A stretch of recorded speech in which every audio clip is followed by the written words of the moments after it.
ခက်ခဲနဲ့နဲတဲ့အချိန်ခါဖြစ်တော်လဲပဲအသက်ရှင်တော်မူသောဖန်ဆင်းရှင်ဘုရားသခင်သည်အလွန်ကောင်းမြတ်တဲ့အတွက်ကြောင့်ကျွန်တော်ကျမတို့ကို online ကနေပြီးတော့မှတရားဒေသနာကြားနာရသောအခွင့်ကိုပြင်ဆင်ပေးတဲ့အဖဘုရားရှင်ကိုရှိဥစွာကျေးဇူးတော်ချီးမွမ်းပါတယ်တရားဒေသနာမကြားနာခင်မှာကျွန်တော်တို့အတူတကွဘုရားသခင်၌စက္ကပ်ဆုတောင်းကြပါစို့သန့်ရှင်းမြတ်တော်မူ၍လူမျိုးတကာတို့ကိုဖန်ဆင်းတော်မူသောအဖမြတ်စွာဘုရားသခင်ယနေ့ကိုရောရှင်ဘုရားရဲ့နှုတ်ကပတ်တော်တရားဒေသနာကိုဟောကြားသောအခါမှာဟောကြားသောကျွန်တော်ပေါ်၌တော်၎င်းဟောကြားမိဒေသနာပေါ်၌တော်၎င်းတန်ရှင်းသောဝိညာဉ်တော်ဖြင့်အစီလျက်ကြားနာရသောသူအပေါင်းတို့ကြားနာနိုင်သောနာခံယူနိုင်သောနှလုံးသားများရှိလျက်ကိုရောရှင်ကိုတိုး၍ချစ်တော်သားသမီးများဖြစ်အပ်သောငါကောင်းကြီးပေးတော်မူပါဤတရားဟောခြင်းအစီအစဉ်အစအလယ်အဆုံးထိအတူပါရှိတော်မူပါသခင်ခရစ်တော်၏နာမတော်မြတ်၌အလုံးယူသေးစွာဖြင့်စက္ကအာနံဆုတောင်းကြပါသည်ဖာမြတ်စွာဘုရားသခင်အာမင်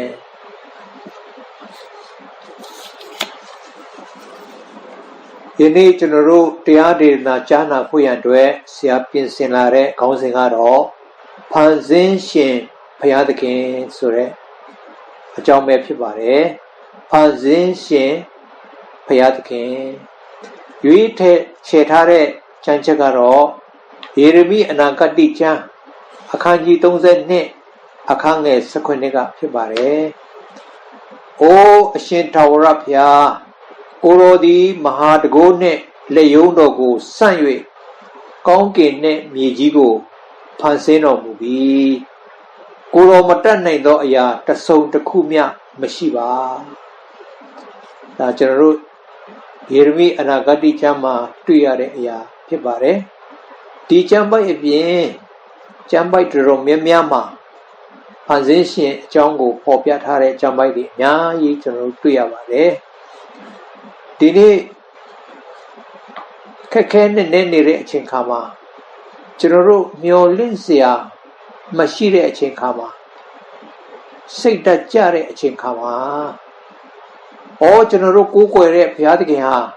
ဖန်ဆင်းရှင်ဖြစ်တယ်လို့တေးသေးချာချာစစ်ဆက်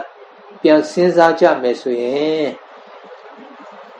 ဖန်ဆင်းရှင်ဘုရားသခင်အကြောင်းကိုသိခြင်းအပြင်ကျွန်တော်တို့ခွန်အားအများကြီးရရှိတယ်ဆိုတာတွေ့ရမှာပါဒါကြောင့်မို့ဏိဒန်းအနေနဲ့ကျွန်တော်ပြောချင်တယ်လဲဆိုလို့ရှိရင်ဖန်ဆင်းရှင်ဘုရားသခင်ကိုကျမတို့သိကျွမ်းရခြင်းသည်အကြီးမြတ်ဆုံးသောဘုရားကျေးဇူးတော်ဖြစ်တယ်ဆိုတာပြောချင်ပါတယ်ဘာဖြစ်လို့လဲဆိုတော့ကမ္ဘာပေါ်မှာလူရည်တန်းပေါင်း9000ကျော်ရှိတယ်အဲ့ဒီထဲမှာချမ်းသာတဲ့လူတွေရှိတယ်အာနာရှိတဲ့လူရှိတယ်ဆင်းရဲတဲ့လူရှိတယ်ပညာမတတ်တဲ့လူရှိတယ်အဲ့ဒီအထဲမှာမှကျွန်တော်ရဲ့ခင်ဗျားရဲ့ယုံကြည်သူအားလုံးဟာဘုရားသခင်ကအဲ့ဒီအထဲကနေရွေးကောက်ထားပြီးတော့အသက်ရှင်တဲ့ဘုရားဖန်ဆင်းရှင်ဖြစ်တဲ့ဘုရားသခင်ကိုတိကျွမ်းပြီးတော့ယုံကြည်ရတယ်ဘုရားသခင်ရဲ့သားသမီးဖြစ်ရတယ်ဆိုတာအယံပဲကြီးမြတ်တဲ့ကျေးဇူးတော်ဖြစ်တယ်။ဘာလို့လဲဆိုတော့လူလောကမှာရှင်ဘုရင်နဲ့ရှင်မျိုးတော်တယ်ဒါကရှင်ဘုရင်မျိုးနွယ်ပေါ့။နောက်တိုင်းပြည်အုပ်ချုပ်တဲ့လူနဲ့ဆက်နွယ်တဲ့အမျိုးတော်တယ်ဆိုရင်ဒါကလူကောင်း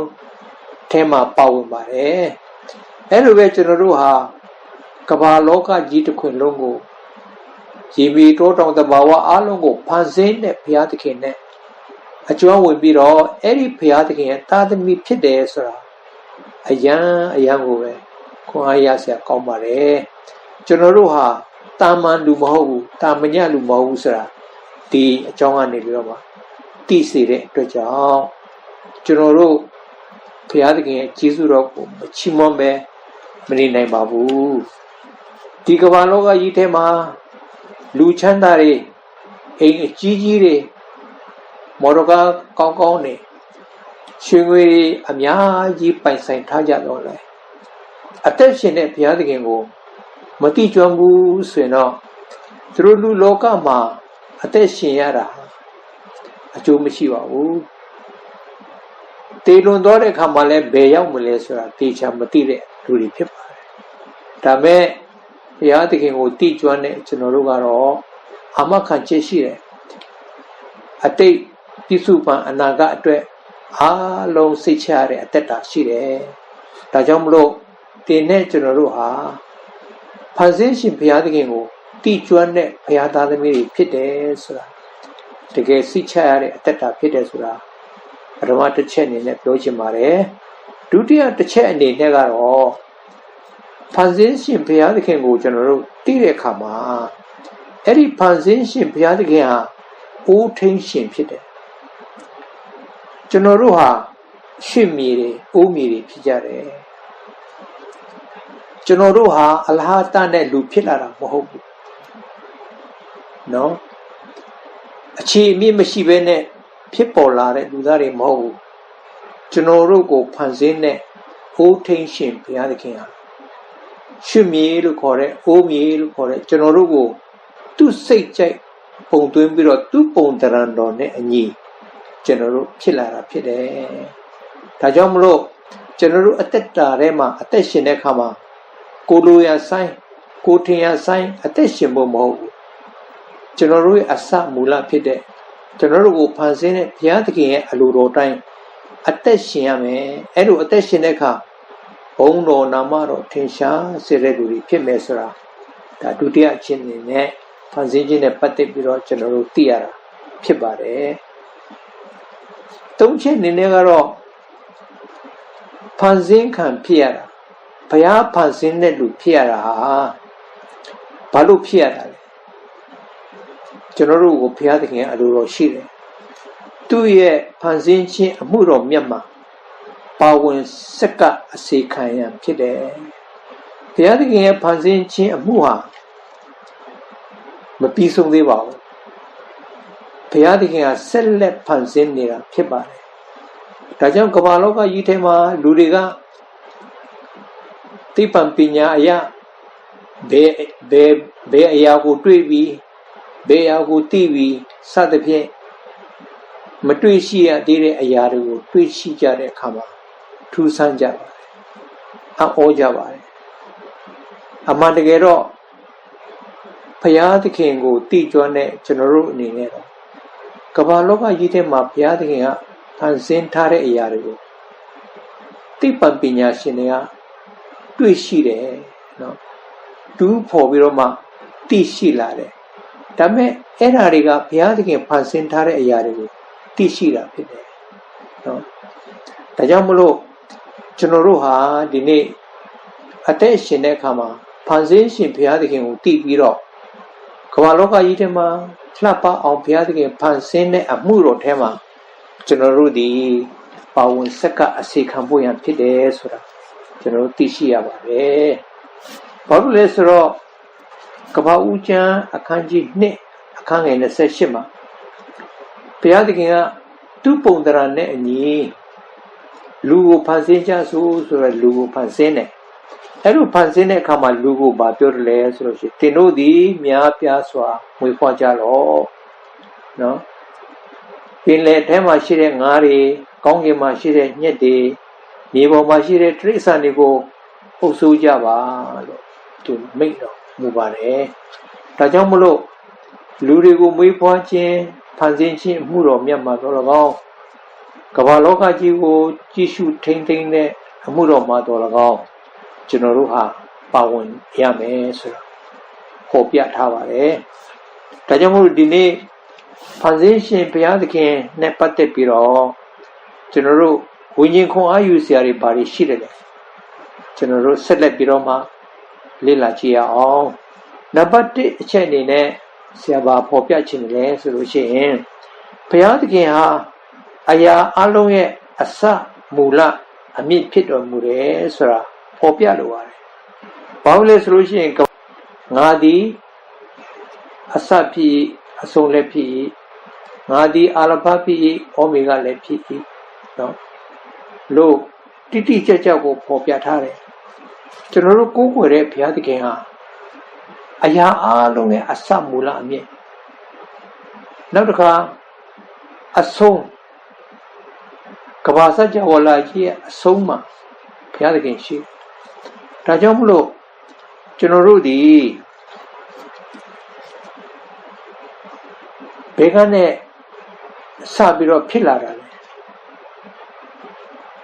ဘေကိုတွားနေတာလေကျွန်တော်တို့အဆုံးမှာမဖြစ်မလဲဆိုတာဖန်ဆင်းရှင်ဘုရားသခင်ကိုတိထားပြီးလို့ရှင်တော့ဒါတွေအားလုံးကျွန်တော်တို့ကြူကြူတင်တင်သိရှိပြီးတော့အဲ့ဒီအတိုင်းခွန်အားယူလို့ရပါတယ်ဖန်ဆင်းခြင်းနဲ့ပတ်သက်ပြီးတော့ကျွန်တော်ဒီနေရာမှာဗာပြောချင်တယ်လဲဆိုလို့ရှိရင်အင်္ဂလိပ်စကားလုံး create ဆိုတာဖန်ဆင်းတယ်ဆိုတာ create CREATE နော်ဖန်ဆင်းခြင်းဆိုတာ creator အဲ့ဒီ create ဆိုတဲ့အင်္ဂလိပ်စကားလုံးဟာဘာအဓိပ္ပာယ်ရှိတယ်လဲဆိုလို့ရှိရင်လုံးဝဘာမှမရှိသေးတဲ့အရာကနေပြီးတော့မှတစုံတစ်ခုဖြစ်လာအောင်ဖန်ဆင်းတယ်ဆိုတဲ့အဓိပ္ပာယ်ရှိတယ်နော်ကပ္ပဝုချအခန်းကြီး1ကနေအခန်းကြီး1အခန်းငယ်1ကနေ31ကိုဖတ်မယ်ဆိုရင်ဘာအကြောင်းဖော်ပြထားလဲဆိုတော့အစာဥမှာဘုရားသခင်ကကောင်းကင်နဲ့မြေကြီးကိုဖန်ဆင်းတယ်နောက်တစ်ခါနေ့ဖန်ဆင်းတယ်ညဖန်ဆင်းတယ်နော်နောက်တစ်ခါတောတောင်ရေမြေတဘာဝတရိစ္ဆာန်တွေကိုဖန်ဆင်းတယ်နော်9ရက်လုံးဒါတွေကိုဖန်ဆင်းပြီးတော့မှ6ရက်နေ့မှာလူကိုဖန်ဆင်းတယ်သူဖန်ဆင်းထားတဲ့အရာတွေအားလုံးကြည့်ပြီးတော့ကောင်းမွန်တယ်အယံကောင်းတယ်ဘုရားသခင်ကချီးမွမ်းတယ်ဒီသဘောကဘာလဲဆိုလို့ရှိရင်နော်ကမ္ဘာလောကကြီးထဲမှာဘုရားသခင်အစမှရှိတယ်အဲ့ဒီချိန်မှာကမ္ဘာလောကကြီးထဲမှာလွတ်လပ်လာကြီးဖြစ်နေတယ်တဲ့ဓမ္မကျမ်းစာဘာမှမရှိသေးဘူးဘုရားသခင်ကဖန်ဆင်းလို့ဒါလည်းရေမီတိုးတောင်တဘာဝဆိုတာဖြစ်လာတယ်အဲ့ဒါကိုထိမ့်သိမ့်ဖို့ရန်အတွက်လူကိုသူ့ရဲ့ပုံသဏ္ဍာန်နဲ့ဖန်ဆင်းတယ်ဒါကဘာသဘောလဲဆိုလို့ရှိရင်တော့ create ဆိုတဲ့ဘုရားသခင်ဟာဖန်ဆင်းရှင်ဖြစ်တယ်အရာအလုံးရဲ့အစဖြစ်တယ်အရာအလုံးကဘုရားသခင်ဖန်ဆင်းတဲ့အခါမှာဖြစ်လာတယ်ဒါကြောင့်ကျွန်တော်ဒီလူလောကမှာလူရဲ့လို့ဖြစ်လာလို့ရှိရင်အဲ့ဒီလူကဘယ်ကနေဖြစ်လာတယ်လဲဒီလူကဘာအလုပ်လုပ်တယ်လဲဘယ်မှာရှိတယ်လဲသူ့လိပ်စာကဘာရှိဖြစ်တယ်လဲသူ့ဆက်သွယ်ဖို့ရန်အတွက်အိမ်ကဘယ်မှာလဲစသဖြင့်တိတိကျကျပြောနိုင်တယ်ဆိုရင်လူတွေကစိတ်ချရတယ်ဒါပေမဲ့သူဘယ်ကနေဖြစ်လာတယ်လဲသူဘယ်မှာနေတယ်လဲသူ့လိပ်စာကဘာလဲဘာအလုပ်လုပ်တယ်ဆိုတေးသေးချာချာရေးရမသိခဲ့ရင်အဲ့ဒီလူကိုလူတွေကစိတ်မချဘူးနော်အဲ့ဒီလိုပဲကျွန်တော်တို့ရဲ့အသက်တာမှာဒီနေ့ဘုရားသခင်ကကျွန်တော်တို့ကိုဖန်ဆင်းတယ်ဖန်ဆင်းတဲ့ဘုရားသခင်ကိုကျွန်တော်တို့ယုံကြည်တယ်အဲ့ဖန်ဆင်းတဲ့ဘုရားသခင်ကကျွန်တော်တို့ကိုကယ်တင်ခြင်းစိတ်ချမှုပေးတယ်ကျွန်တော်တို့တည်တဲ့အခါမှာလည်းပဲငရဲကိုမရောက်ဘူးသခင်ခရစ်တော်ရဲ့ပြုတော်မူသောယေရှုတော်အားဖြင့်ကျွန်တော်တို့ကောင်းကင်ဘုံရောက်မယ်ဆိုတော့ကျွန်တော်တို့တည်ချာသိရတယ်ဒါကြောင့်မလို့ကျွန်တော်တို့ရဲ့အခြေအမြစ်ဟာဘုရားသခင်ဖြစ်တယ်ဆိုတော့ create ဆိုတဲ့စကားလုံးကနေပြီးတော့ကျွန်တော်တို့ကိုဖော်ပြထားပါတယ်ဒါဆိုရင်ကျွန်တော်တို့အသက်တာမှာငါလုံနိုင်တယ်ငါတတ်နိုင်တယ်ငါကိုင်နိုင်တယ်ငါသဘောစတဲ့အတ္တမာနထောင်လွှားခြင်းအကြောင်းမရှိဘူးကျွန်တော်တို့ကိုဖန်ဆင်းတဲ့ဘုရားသခင်ရဲ့အလိုတော်တိုင်းကျွန်တော်တို့နှိမ့်ချစွာအသက်ရှင်ရမယ်ဆိုတာအဲ့ဒီကနေပြီးတော့ကျွန်တော်တို့ဝိညာဉ်ခွန်အားယူဖို့ရဖြစ်ပါတယ်နောက်တစ်ချက်ကတော့ create ဆိုတဲ့စကားလုံးနဲ့ပတ်သက်ပြီးတော့ဘုရားသခင်ကအိုးထိန်တဲ့ကျွန်တော်တို့ကညီအိုးတဲ့အဲ့ဒါကဟေရှာယအခန်းကြီး45ခန်းငယ်9မှာဖော်ပြထားတယ်ဆိုတော့အဲ့ဒီညီအိုးကအိုးထိန်ကိုငါ့ကိုဘာလို့ဖန်ဆင်းတယ်လို့ပြန်ပြီးတော့မေးစရာအကြောင်းမရှိဘူးเนาะကျွန်တော်တို့ဒီအိုးထိန်ဖြစ်တဲ့ဘုရားသခင်ရဲ့စကားတော်အတိုင်းဘုရားသခင်ရှေ့မှာကျူးလွန်သောအသက်တာ နှိမ့်ချသောအသက်တာနဲ့အသက်ရှင်ဖို့ပဲဖြစ်တယ်ဆိုတာဒီကနေပြီးတော့ကျွန်တော်တို့ခွန်အားယူလို့ရပါတယ်နောက်တစ်ခုကဘုရားသခင်ကဗျာဒိတ်ကျမ်းအခန်းကြီး20-73မှာငါသည်အစလည်းဖြစ်၏အဆုံးလည်းဖြစ်၏လို့ဆိုထားတဲ့အတွက်ကြောင့်ကျွန်တော်တို့ဖြစ်တည်ရာအစဟာဘုရားသခင်ကျွန်တော်တို့ယုံကြည်ခြင်းမပြတ်ဘူးဆိုရင်ဘုရားသခင်၌ကျွန်တော်တို့အဆုံးသတ်မယ်ကောင်းကင်ဘုံမှာကျွန်တော်တို့ရဲ့အခန်းနေရှိတယ်ဆိုတဲ့အထိကျွန်တော်တို့ဖန်ဆင်းရှင်ဘုရားသခင်ကိုယုံကြည်တဲ့အခါမှာတည်တဲ့အခါမှာစိတ်ချမှုကျွန်တော်တို့ရနိုင်တယ်နောက်စကလုံးတစ်လုံးကိုအတူတူကစဉ်းစားစေချင်တယ်အဲ့ဒါကတော့ဗမာလိုကတော့ပြုလုပ်ဒီပေါ့အင်္ဂလိပ်လိုကတော့ make လို့ခေါ်တယ် M-A-K-E make အဲ့ဒီ make ဆိုတဲ့သဘောကဘာလဲဆိုလို့ရှိရင်ဘုရားသခင်ကဖန်ဆင်းထားပြီးသားအပေါ်မှာလူကပြုလုပ်ခြင်းဖြစ်တယ်ဆိုတော့ပြောချင်တာဥပမာကလထိုင်တစ်လုံးဆိုတော့ကလထိုင်တစ်လုံးကိုလှုပ်တယ်ဆိုရင်အဲ့ဒီကလထိုင်ကိုလှုပ်ဖို့အတွက်တစ်ပင်ရှိရမယ်အဲ့ဒီတစ်ပင်ကနေပြီးတော့တစ်သားထုတ်လို့တယ်အဲ့ဒီတစ်သားကနေပြီးတော့မှကလထိုင်ဆိုတာဖြစ်လာတာဖြစ်တယ်ဒါကြောင့်ဒီသဘောကဘာလဲဆိုလို့ရှိရင်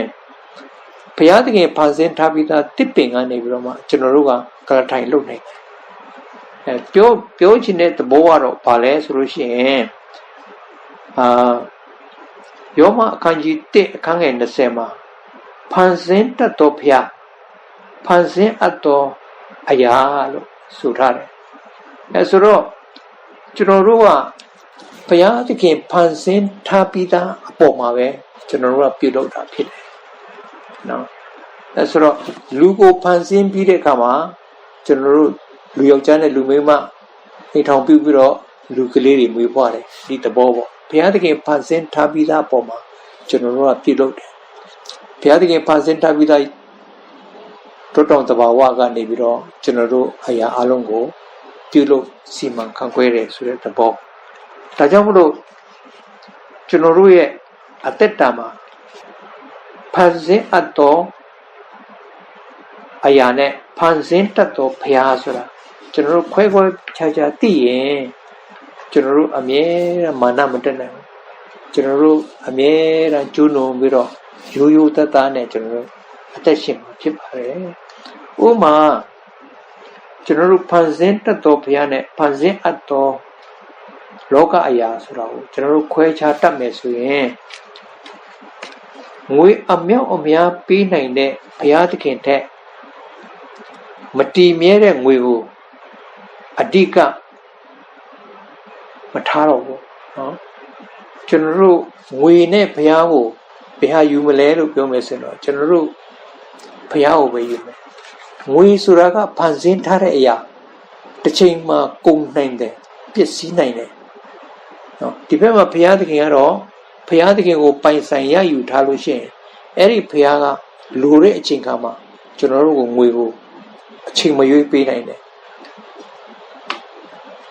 လိုတဲ့အချိန်ကမှအချိန်မရွေးဖန်ဆင်းပေးနိုင်တယ်ဒါကြောင့်မလို့တခါတခါမှကျွန်တော်တို့ကဖန်ဆင်းတတ်သောဘုရားသခင်ကိုမကိုးကွယ်ပဲနဲ့ဘုရားသခင်ဖန်ဆင်းထားတဲ့အရာပေါ်မှာမိခိုအားထားကိုးကွယ်တတ်တယ်ဆိုလိုချင်တာလူတွေကဘုရားထက်ငွေကိုကိုးစားတယ်ဘုရားထက်ငွေကိုကိုးကွယ်ကြတယ်ဆိုတဲ့သဘောတကယ်လို့ကျွန်တော်တို့ဖန်ဆင်းရှင်ဘုရားသခင်ကိုတည်ထားပြီးတည်ကျွမ်းပြီးဆိုတော့ငွေကကျွန်တော်တို့ကိုမနိုင်နိုင်ပါဘူးငွေကိုဘုရားထက်တန်ဖိုးထားပြီးတော့ကျွန်တော်တို့မကိုးကွယ်ပါဘုရားသခင်ကိုရထားပြီးဆိုတော့ဘုရားသခင်ကအချိန်မရွေးကျွန်တော်တို့ပေးနိုင်တယ်ဆိုတော့ဝိညာဉ်ခွန်အားတွေကျွန်တော်တို့ရနိုင်တာဖြစ်တယ်လမ်းမမှားနိုင်ဘူးပေါ့ကျွန်တော်တို့ဖန်ဆင်းအပ်တော်လောကအရာတွေမှာစိတ်ရှိတယ်ဆိုတော့ကျွန်တော်အဲ့ဒါလမ်းမရောက်ပြီတကယ်တော့ကျွန်တော်တို့ဟာဖန်ဆင်းတဲ့ဘုရားသခင်ပုံမှာပဲမိခိုအားထားအသက်ရှင်ရမှာဖြစ်တယ်အဲ့လိုဆိုတော့ကျွန်တော်တို့အသက်တာမှာစိတ်ချမှုအပြေဝကျွန်တော်ရရှိမှာဖြစ်ပါတယ်ဆိုတော့နောက်ဒုတိယအချက်အနေနဲ့အချက်ကြီးဒုတိယအချက်အနေနဲ့ခွန်အားပေးချင်တာဘာအကြောင်းလဲဆိုလို့ရှိရင် ဖယားသခင်ဖန်ဆင်းထားတဲ့အရာတွေကိုတန်ဖိုးထားတတ်ရမယ်ဖယားသခင်ကိုတည်ကျွမ်းတယ်နော်ဖယားသခင်ကဖန်ဆင်းရှင်ဖြစ်တယ်သူကရေမီတောတောင်တဘာဝဖန်ဆင်းတယ်အဲ့ဒါတွေကိုအုပ်ချုပ်ဖို့လူကိုဖန်ဆင်းတယ်ဒါတွေသိလို့ရှိရင်ကျွန်တော်တို့လူလောကကြီးမှာအသက်ရှင်တဲ့အခါမှာနော်ဘုရားသခင်ဖန်ဆင်းထားတဲ့အရာအလုံးကိုတန်ဖိုးရှိရှိတန်ဖိုးထားပြီးတော့ကျွန်တော်တို့အသက်ရှင်တတ်အဲ့လိုအသက်ရှင်တတ်တဲ့အခါမှာ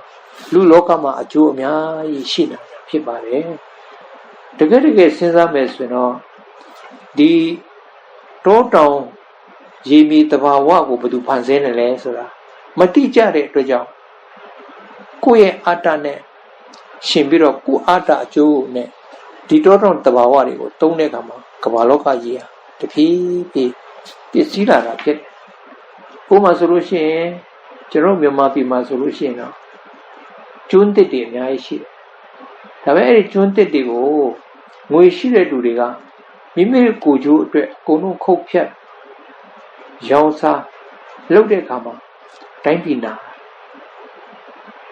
တကယ်ဆိုကျွန်းတစ်ပင်ဖြစ်လာဖို့ကနှစ်ပေါင်း30 15ရင်းရတယ်အဲ့ဒါကို1မိနစ်2မိနစ်နဲ့တခါတည်းခုတ်ဖြတ်ပြီးတော့ရောင်းစားဒီလိုမျိုးပဲတောတောင်တဘာဝအဲမှာရှိတဲ့ဒိဋ္ဌာန်တွေကိုလည်းပဲပြစ်ချင်လို့ပြစ်တတ်ချင်လို့တတ်စားချင်လို့စားတဲ့အခါမှာတောတောင်တဘာဝကိုထိမ့်သိမ့်တဲ့အရာတွေမရှိတဲ့အခါမှာ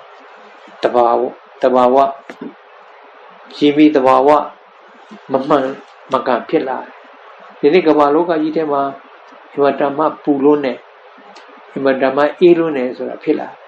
ဒါတွေကဘာကြောင့်ဖြစ်လာလဲဆိုလို့ရှိရင်တောတောင်ရေမီတဘာဝကိုထိမ့်သိမ့်သားခြင်းမရှိဘူးစီးမဲ့ကမ်းမဲ့နဲ့နေကြတယ်ဖန်ဆင်းရှင်ဘုရားသခင်ကိုမသိတဲ့အခါမှာဒါတွေကိုကျူးလွန်ကြတယ်အဲ့ဒီခါမှာမိသူမပြုတ်မိမှုဆိုမှဒီနေ့ကျွန်တော်တို့တဘာဝဘေးဒဏ်ကျွန်တော်တို့ခံစားရတယ်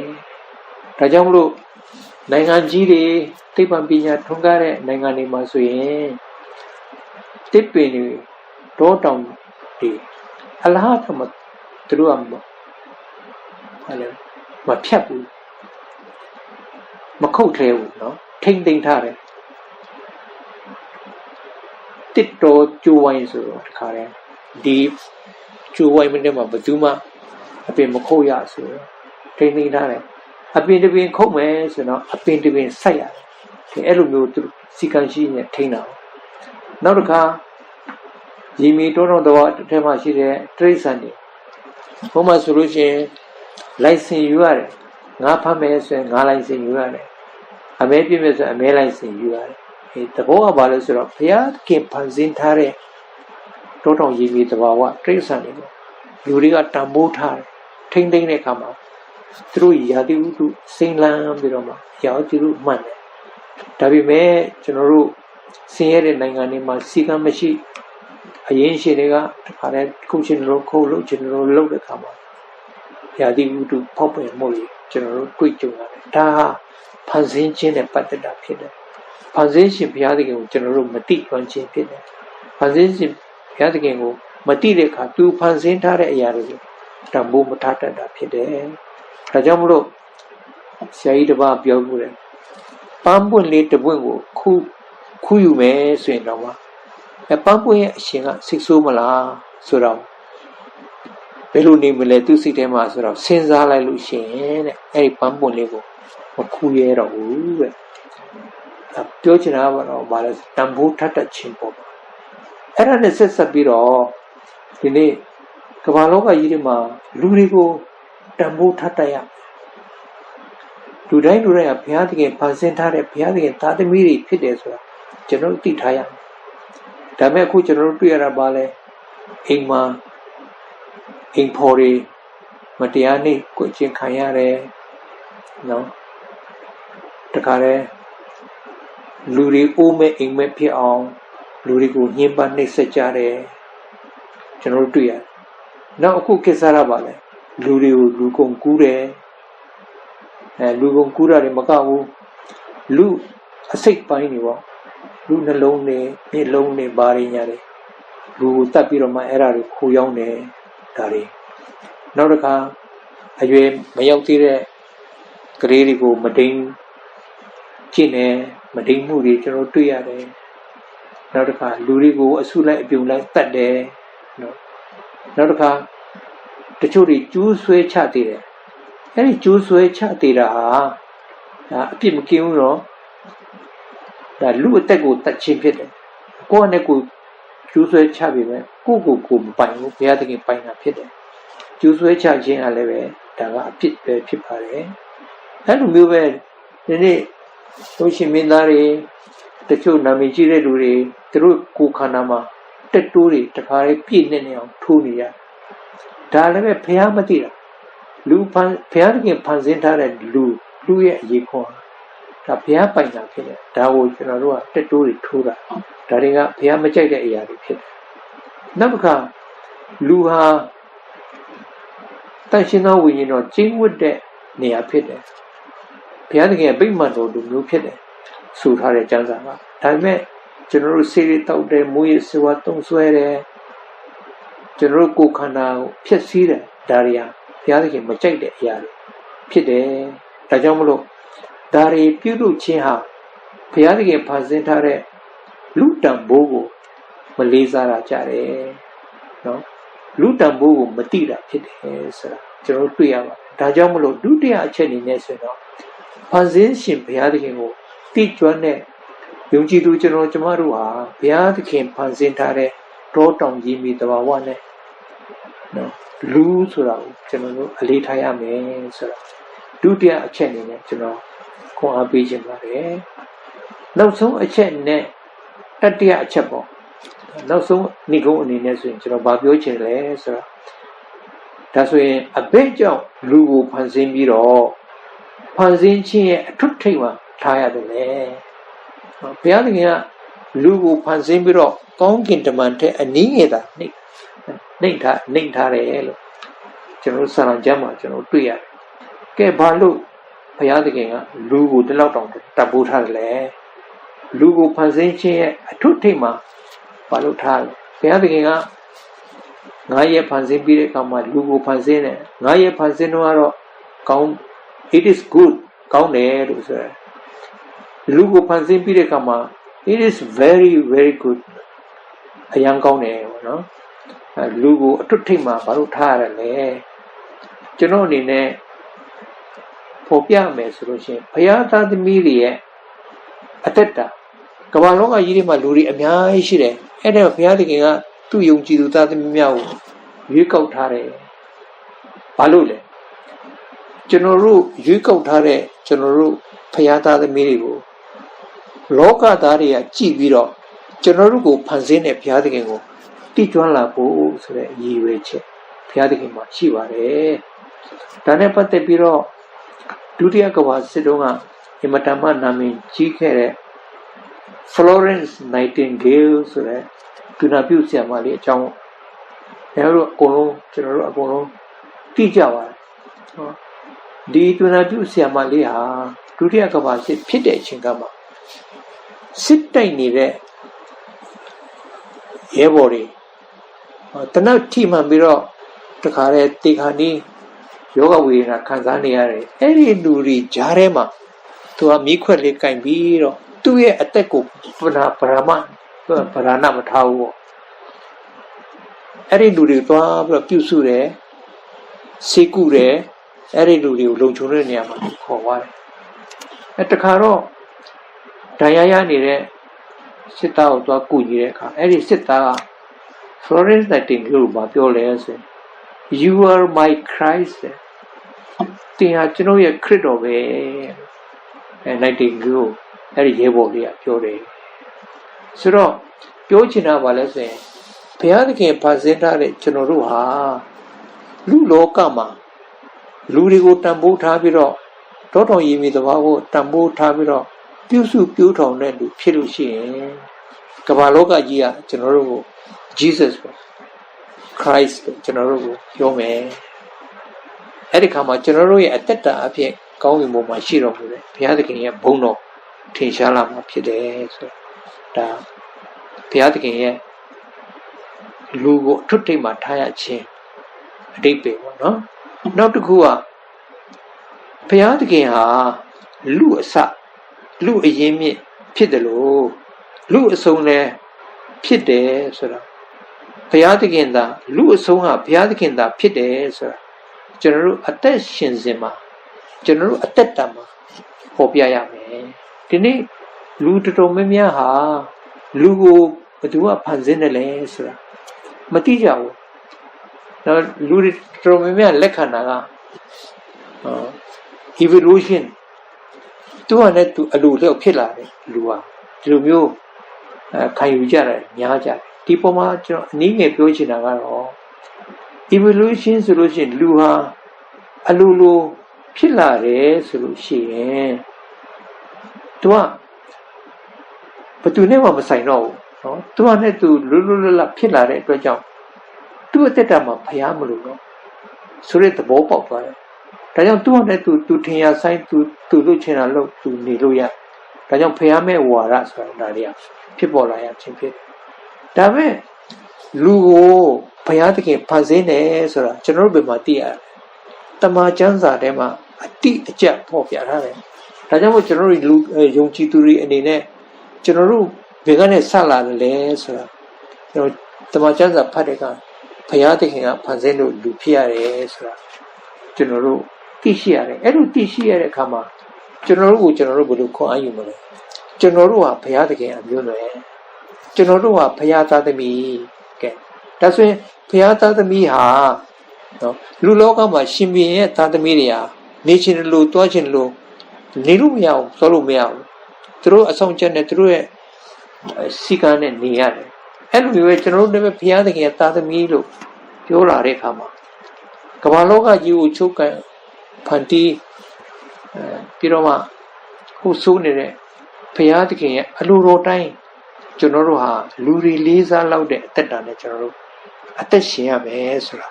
ကျွန်တော်တို့သိရှိထားတယ်ဒါကြောင့်မို့လူလောကမှာ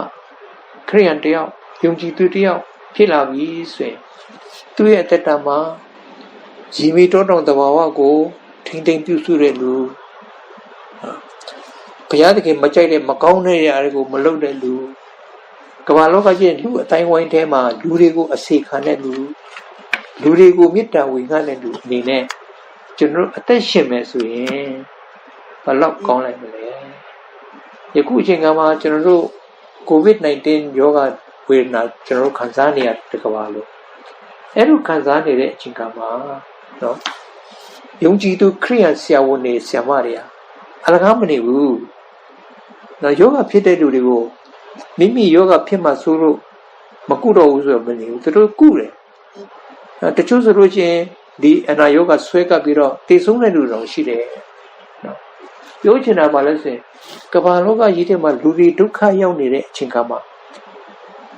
ဘေးမှာအသာအားလေးမနေပဲနဲ့နော်လူချင်းစာနာတဲ့စိတ်တွေရှိပြီးတော့လူတွေကိုမေတ္တာပွားပြီးတော့လူတွေကိုအစေခံတဲ့အခါမှာကျွန်တော်တို့ရဲ့အသက်ရှင်ခြင်းကဘယ်လောက်မြတ်တယ်လဲဒါကြောင့်မို့ဘုရားသခင်ကကျွန်တော်တို့ကိုဖန်ဆင်းထားတဲ့အရာဟာနော်ကျွန်တော်တို့သိထားတယ်ဆိုလို့ရှိရင်လူလောကမှာအသက်ရှင်တဲ့အခါမှာဘုရားအတွက်အသက်ရှင်တယ်လူတွေအတွက်အသက်ရှင်တယ်လူတွေကိုတန်ဖိုးထားတယ်တဘာဝတွေကိုတန်ဖိုးထားတယ်အဲ့ဒီခါမှာကျွန်တော်တို့အသက်တာအပြင်ဘုရားသခင်ကိုလူတွေကသိလာဖြစ်တယ်ပြီးတော့မှကျွန်တော်တို့အသက်တာမှာမတည်ရသေးဘူးဒါပေမဲ့မတည်ခင်ကလေးကတည်လို့ရှိရင်ငရဲကိုမရောက်ဘူးဆိုတာကျွန်တော်ကတည်ခြင်းစိတ်ချမှုရှိတယ်အဲ့ဒီစိတ်ချမှုတွေကတတ္တိတွေဖြစ်တယ်အဲ့ဒီတတ္တိတွေအပြင်ဘုရားသခင်ကိုမတိကျွမ်းတဲ့လူတွေကဘုရားသခင်ကိုအကြောင်းကိုပြောပြတဲ့အခါမှာသူတို့နဲ့ယုံကြည်လာလို့ရှိရင်ကျွန်တော်တို့လိုပဲတတ္တိတွေရှိလာမှာဖြစ်တယ်နော်ဒါကြောင့်မလို့ဖန်ဆင်းရှင်ဘုရားသခင်ကိုတိကျွမ်းခြင်းဟာလူလောကမှာဘုရားသခင်ဖန်ဆင်းထားတဲ့အရာတွေကိုတန်ဖိုးထားပြီးတော့ဘုရားသခင်ဖန်ဆင်းထားတဲ့လူတွေကိုတန်ဖိုးထားပြီးတော့လူတွေကိုကယ်တင်တဲ့နော်စေတနာရှင်တွေဖြစ်ပြီးတော့ကျွန်တော်လူလောကမှာအလှဆင်တဲ့လူတွေဖြစ်တယ်ဆိုတာကျွန်တော်တို့တွေ့ရပါတယ်ဒါကဘုရားသခင်ရဲ့အလိုတော်ဖြစ်ပါတယ် နောက်ဆုံးအနေနဲ့ဆရာဘာပြောချင်တယ်လဲဆိုလို့ရှိရင်ဘုရားသခင်ရှိတဲ့အကြောင်းဘုရားသခင်ကဖန်ဆင်းရှင်ဖြစ်တဲ့အကြောင်းကျွန်တော်တို့ဘယ်အခါမှသိတယ်လဲဆိုလို့ရှိရင်လူအနေနဲ့နော်ဒုက္ခတွေတွေ့ကြုံတဲ့အခါမှာအဲ့ဒီဒုက္ခတွေအထဲကနေပြီးတော့လုံးဝမလွတ်မြောက်နိုင်ဘူးမထွက်နိုင်ဘူးပြဿနာကြုံတဲ့အခါမှာအဲ့ဒီပြဿနာကိုမဖြေရှင်းနိုင်တော့ဘူးနော်လူအစွမ်းစားတွေကုန်သွားပြီအဲ့ဒီအချိန်ခါမှာဘုရားသခင်ကတတ်နိုင်တော်မူတဲ့ဘုရားသခင်ဖြစ်တယ်ဘုရားသခင်မတတ်နိုင်တဲ့အရာတစ်ခုမှမရှိဘူးအဲ့ဒီဘုရားသခင်ကဖန်ဆင်းရှင်ဘုရားသခင်ကထွက်ရလမ်းကိုဖန်ဆင်းနိုင်တဲ့ဘုရားသခင်ဖြစ်တယ်ဆိုတာကျွန်တော်တို့သိထားတယ်ဒါကြောင့်မလို့ဘုရားသခင်ဖန်ဆင်းရှင်ဘုရားသခင်ကိုယုံကြည်တဲ့သားသမီးတွေအနေနဲ့ဘယ်တော့မှမျှော်လင့်ချက်မဆုံးနိုင်ဘုရားသခင်ကကျွန်တော်တို့ဒုက္ခရောက်ပြီဆိုရင်အဲ့ဒီဒုက္ခကနေပြီးတော့မှထွက်ရလမ်းကိုသူကဖန်ဆင်းပေးတယ်ကျွန်တော်တို့ဘယ်မှာတွေ့ရတယ်လဲဆိုလို့ရှိရင်ဣသရေလတွေဟာအေဂုတ္တုပြည်မှာကျွန်ခံပြီးတော့အေဂုတ္တုလူတွေကမိမျိုးမျိုးနဲ့နှိမ့်ဆက်ခြင်းခံလာတဲ့အခါမှာမခံရနိုင်ဘူးသူတို့ဟာမိတန်းကြတယ်ဟောဟစ်ကြတယ်အဲဒီသူတို့ရဲ့မိတန်းဟောဟစ်တန်ကိုဖန်ဆင်းရှင်ဘုရားသခင်ကကြားတဲ့အခါမှာသာသမီများအတွက်သူရင်နာတယ်ဒါကြောင့်မလို့အဲ့ဒီကျွန်ခံနေတဲ့သူ့လူမျိုးတွေကိုမွေးရွေးထုတ်မယ်ရွေးထုတ်ပြီးတော့ဂရိထားတော်မူတဲ့ပြီးမှခန္ဓာပြီးမှပို့ဆောင်မယ်ဆိုပြီးမှမောရှေကိုသူရွေးကောက်ပြီးတော့ကအဲ့ဒီမောရှေအပြင်အာရုံအပြင်သူ့လူမျိုးတွေကိုသူထုတ်ဆောင်ခဲ့အဲ့ထုတ်ဆောင်ခဲ့တဲ့အခါမှာဒီဘာခေါ်မလဲဣတိရလူမျိုးတွေကိုနှိမ့်ဆက်တဲ့အေဂုတ္တုရှင်ဘုရင်ခေါင်းမာပြီးတော့တော်ယုံတန်ယုံနဲ့ကိုဘုရားရဲ့လူမျိုးတွေကိုထုတ်ခွင့်မပေးဘူးနောက်ဆုံးတာဥတွေကုံလုံးဆုံးတဲ့အခါကျမှအေဂုတ္တုဘုရင်ကဒီလူမျိုးတွေကိုအမြန်ဆုံးခေါ်သွားတော့လို့မောရှေကိုပြောတဲ့အခါမှာမောရှေကသူတို့ခေါ်သွားတယ်ခေါ်သွားပြီးတဲ့အခါမှာပင်လေသူတို့ရှိမှပင်လေကြီးကကာစီပြီးတော့ရှိတယ်အဲ့ဒီပင်လေထိပ်မှာသူတို့ဣသရေလလူတွေကရောက်နေတဲ့အချိန်ကမှာအဲ့ဒီပင်လေနားနေတဲ့အခါမှာဒီအေဂုတ္တုဘုရင်ကစိတ်ပြောင်းပြီးတော့ဒီလူတွေကိုငါထုတ်သွားတာမဟုတ်ဘူးငါတို့ပြန်လိုက်ပြီးတော့ပြန်ဖမ်းမယ်ဆိုမှတခါတည်းသူစစ်တပ်တွေစစ်တရေတွေမြင်းတွေလားကလေးတွေတခါတည်းပြင်ဆင်ပြီးတော့တခါတည်းဣသရေလလူတွေနောက်ကိုလိုက်လိုက်တဲ့အခါမှာဣသရေလလူတွေကနောက်ကိုလှည့်ကြည့်တဲ့အခါမှာအဲ့ဒီအေဂုတ္တုဘုရင်နဲ့တခါတည်းအဲ့ဒီအေဂုတ္တုလူတွေကသူတို့ကိုတခါတည်းစစ်အားနဲ့တခါတည်းလိုက်လာတော့သူတို့တွေ့ရတယ်သူတို့ပြေးတဲ့အခါကျတော့သူတို့အရှိမကြည့်လိုက်တဲ့အခါကျတော့ပင်လယ်ကြီးကခံတယ်ပင်လယ်ကိုကြည့်ပြီးမှအားလုံးကပင်လယ်ကြည့်လိုက်လို့ချင်းအဆအဆုံးဘာမှမရှိဘူးပင်လယ်ရေရွေးရှိတယ်အဲ့တော့မောရှေအော်ကြငါတို့တေတော့မှာပဲအနောက်မှာအေဂုတ္တုရှင်ပြည်နဲ့လူတွေကလည်းလိုက်လာပြီအရှိမပင်လယ်ကလည်းကာစီးနေပြီငါတို့ဒီမှာပဲတေတော့မလားဘာညာနဲ့ပေါ့နော်အဲ့ဒီကမှာမောရှေကမစိုးရင်ကြနဲ့နော်မစိုးရင်ကြနဲ့ဘုရားသခင်ကိုယုံကြည်ကြပါလို့ပြောတဲ့အခါမှာဘုရားသခင်ကမောရှေကိုတခါတည်းပင်လယ်ကြီးကိုတခါတည်းခွဲခိုင်းလိုက်တယ်သူ့ရဲ့လန်ဒန်တော်နဲ့အဲ့ဒီချိန်ကမှပင်လယ်ကြီးကတခါတည်းနှစ်ချမ်းကွဲသွားတယ်စဉ်းစားကြည့်နော်လူတွေမတက်နိုင်တော့အရှိမသွားရင်လည်းပဲပင်လယ်ကြီးကကာစီးနေတယ်အနောက်မှာလည်းပဲရန်သူကလိုက်လာကြားထဲမှာညှက်ပြီးတော့တေဖို့ပဲရှိတယ်ဘာလမ်းမှမရှိတော့ဘာမှမတက်နိုင်တော့အဲ့ဒီချိန်ကမှတက်နိုင်တဲ့ဘုရားသခင်သူ့ရဲ့တကူပြမောရှေကတခါတည်းပင်လယ်ကြီးတခါတည်းသူ့ရဲ့လန်ဒန်တော်နဲ့ရိုက်တဲ့အခါမှာပင်လယ်ကြီးကွဲလာပြီးတော့ပင်လယ်ရဲ့အလေကနေပြီးတော့လမ်းကြီးပေါ်လာအဲ့တခါတည်းဣသရေလလူတွေအဲ့ဒီလမ်းကနေပြီးဆင်းသွားကြပြီဘေးမှာကြည့်လိုက်မယ်ဆိုရင် ရေနေရန်ကြီးကကာထားတခါသူတို့အဲ့ဒီပင်လေရဲ့ကြမ်းခင်းကနေပြီးတော့လမ်းလျှောက်ပြီးတော့မှသူတို့သွားလိုက်တဲ့အခါမှာတစ်ဖက်ကန်းကိုရောက်တာတစ်ဖက်ကန်းကိုရောက်တဲ့အချိန်ကမှအနောက်ကနေပြီးတော့အေဂုတုစစ်တပ်ကြီးကတခါတည်းလိုက်လာကြတယ်သူ့ရဲ့လူမျိုးတော်တွေဟိုဘက်ကမ်းမှာအတက်လွတ်ပြီလားဆိုတဲ့အခါမှာဘုရားသခင်ကတခါတည်းရေကိုပြန်ပြီးတော့ပြည့်စီတဲ့အခါမှာအဲ့ဒီရေထဲမှာပဲတခါတည်းအေဂုတုအကုန်လုံးတည်ကြကြတာတွေ့ရတယ်ဒီနေရာမှာကျွန်တော်ဗာပြောချင်တယ်ဆိုလို့ရှိရင်နော်ဘုရားသခင်ကလူကမတတ်နိုင်တော့ဘူးဘယ်လိုမှမကြံစီနိုင်တော့ဘူးအဲ့လိုအချိန်ကမှဘုရားသခင်ဖန်ဆင်းရှင်ဘုရားသခင်ကိုသာယုံကြည်သူ့သာကိုးစားသူကထွေရလန်ထွန်ပြီးနော်အဲ့တော့ဣသရေလလူတွေကိုပင်လေကြီးခွဲပြီးတော့မှအဲ့ဒီကနဲ့ထွေရလန်ပြီးတယ်လို့ပဲဒီနေ့ကျွန်တော်တို့လည်းပဲလူလောကမှာဘယ်လိုမျိုးဒုက္ခပဲကြုံကြုံဘယ်လိုပဲပြဿနာပဲရှိကျွန်တော်တို့လူတွေကမတတ်နိုင်တော့ကျွန်တော်တို့တည်ဖို့ပဲရှိတယ်ကျွန်တော်တို့ခက်ခဲဖို့ပဲရှိတယ်အဲ့လိုအချိန်ကမှအသက်ရှင်တော်မူသောဖန်ဆင်းရှင်ဘုရားသခင်ကိုကျွန်တော်တို့မမေ့ဘူးအဲ့ဒီဘုရားသခင်ရဲ့သားသမီးတွေဖြစ်တယ်ဆိုတာသတိရတယ်အဲ့ဒီဘုရားသခင်ကိုတကယ်ပဲကိုးစားမယ်ဆိုရင်တော့အဲ့ဒီဘုရားသခင်ဟာဣသရေလလူမျိုးတွေကိုထွေရလန်ပြင်ဆင်ပေးတယ်လို့ကျွန်တော်တို့ကိုလည်းပဲအချိန်မရွေးထွေရလန်ပြင်ဆင်ပေးတယ်ပြင်ဆင်ပေးမယ်အဲ့ဒီယုံကြည်ခြင်းကျွန်တော်တို့ရှိတယ်ဒါကြောင့်မလို့အခုကျွန်တော်တို့ကမ္ဘာပေါ်မှာကျွန်တော်တို့ခင်မှာတခါမှမကြုံဘူးတဲ့ဒီကိုရိုနာဗိုင်းရပ်စ်COVID-19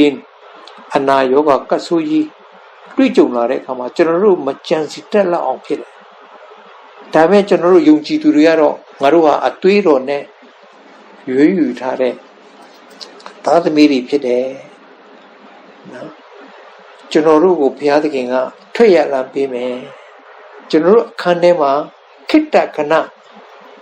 ဘုရားသခင်မှာစိတ်ရှိရှိနဲ့အသက်ရှင်မယ်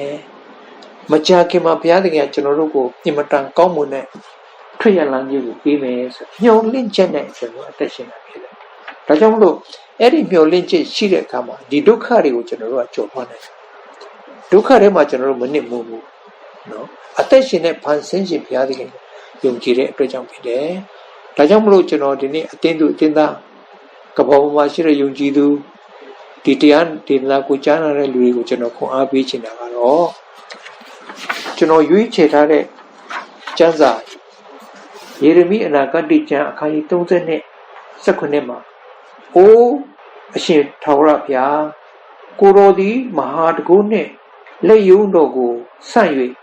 ကောင်းကင်နဲ့မြေကြီးကိုဖန်ဆင်းတော်မူပြီကိုတော်မတတ်နိုင်သောအရာတစ်စုံတစ်ခုမျှမရှိပါလေနော်ယေရမိခေတ်မှာဘုရားသခင်ကောင်းကင်နဲ့မြေကြီးလူကိုဖန်ဆင်းတဲ့ဘုရားသခင်အဲ့ဒီဘုရားသခင်မတတ်နိုင်တဲ့အရာတစ်ခုမှမရှိဘူးလို့အဲ့ဒီခေတ်ကလေး